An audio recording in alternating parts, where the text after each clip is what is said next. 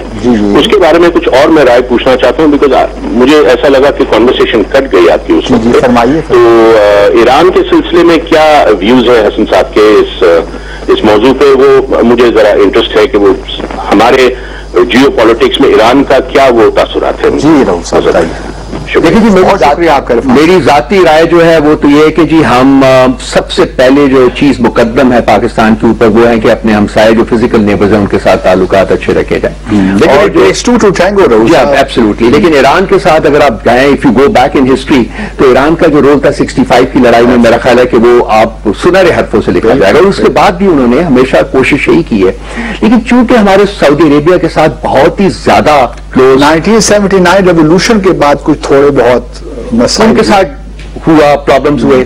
اس کے ساتھ یہ ہے کہ جی ہمارے سعودیز کے ساتھ جو ایک تعلق اتنا قریبی بن گیا ہے، اور اس وقت جو سعودی رول جو کہ زیادہ پازیٹیو نہیں ہے بلکہ خاصا نیگیٹو ہے، جو کہ مسلم دنیا کو انہوں نے دو حصوں میں ورچولی ڈیوائڈ کر دیا. یہ جو عامی بھی بنی ہے جس میں پاکستان کا بھی حصہ سارا کچھ ہے. تو اور اس وقت جو پاکستان کی اکنامک ڈپینڈنسی بھی بن گئی ہے سعودی عربیہ کے اوپر، تو ایسا لگتا ہے کہ جو ایران کے ساتھ تعلقات ہمارے جس نہج کے اوپر کھڑے ہیں ایسے ہی کھڑے رہیں گے. لیکن ہم امید کرتے ہیں کہ شاید خراب نہ ہوں کم از کم. تو دیکھیں آپ کہتے ہیں کہ ہمارے اپنے مفادات مقدم ہیں. اب آپ دیکھیے آپ نے صرف ایڈ کی بات کی، لیکن ہمارے 2 ملین ورکرز ہی وہاں کام کرتے ہیں سعودی عرب میں.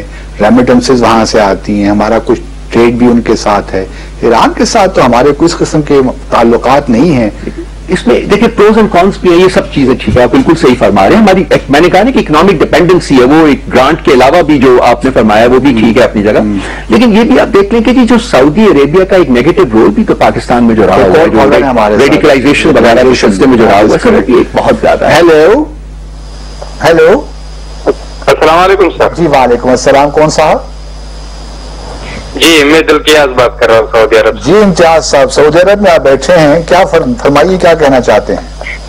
جی سر میں ایک رائے پیش کرنا چاہوں گا، اس پہ آپ کی کمنٹس چاہیے. میں یہی سوچ رہا تھا کہ ہم جو پہاڑی علاقے میں رہنے والے لوگ ہیں ان کے پاس جو مویشی ہے وہ تقریباً زیادہ فوکس ان کا مویشی پر ہے، لیکن یہ ہے کہ ہمیں مارکیٹ تک رسائی نہیں ہے. اگر حکومت ہمیں رسائی دے مارکیٹ تک پہنچانے کے لیے، کیونکہ عام آدمی جو ہوتا ہے اس کو مویشی تو پال سکتا ہے، ابھی مویشی سے جو ہے ان کا دھیان اٹھ چکا ہے کیونکہ ان کو مارکیٹ تک رسائی نہیں ہے. اگر اس پہ تھوڑا سا زیادہ ہے تو میں سمجھتا ہوں کہ حکومت کو بھی فائدہ ہو سکتا ہے اور ہم عوام جو ہے وہ بھی فائدے میں آ سکتا ہے. تو اس پہ تھوڑا کمنٹ ٹھیک ہے امتیاز صاحب، بہت شکریہ. رؤوف صاحب نئی حکومت جو ہے سر اس کی ایک پرائیورٹی ہے ان کی، اور فارم ٹو مارکیٹ روڈز جو ہیں رادر دین کیا موٹر ویز بنائیں اور ایکسپریس ویز بنائیں، فارم ٹو مارکیٹ پلیس جو روڈز ہیں کمیونیکیشن جو ہے اس کو وہ اس کے اوپر ان کا ہے اٹس اے پرائیورٹی آئٹم، اس کے اوپر وہ اٹینڈ کریں گے. حالانکہ لوگوں نے اس کا بہت مذاق بھی اڑایا اور بہت مذاق اڑایا جو مہمان کا ہے، بہت مہمانی ہے بالکل. اور اس میں دوسری بات یہ ہے کہ جو پاورٹی ایلیویشن ہے وہ اس حکومت کے ایجنڈا میں ٹاپ آف دا لسٹ ہے. اور میرا خیال ہے کہ جو یہ صاحب فرما رہے ہیں ان کو عنقریب شاید کوئی اچھی خبر ملے. اچھی میں امید کرتا ہوں کہ نہیں اس گورنمنٹ کی مجھے یہ بات بہت زبردست ہے، ایگریکلچر پہ فوکس ہے، صحیح چیزوں پہ فوکس ہے جو ہمارے غریب عوام کے لیے ان کے لیے ایک نئی راہیں کھول سکتا ہے ترقی کی. ٹوٹل ڈفرنٹ پرسپیکٹو ہے جی، یہ تو آپ کو ان کو دینا پڑے گا. یو ہیو ٹو صاحب ہمارا وقت ختم ہو گیا پروگرام کا. میں بہت مشکور ہوں ہمیشہ کی طرح آپ تشریف لائے. ناظرین بہت شکریہ، انشاءاللہ کل آپ سے ملاقات ہوگی. اپنا خیال رکھیے. اللہ حافظ. پاکستان زندہ باد.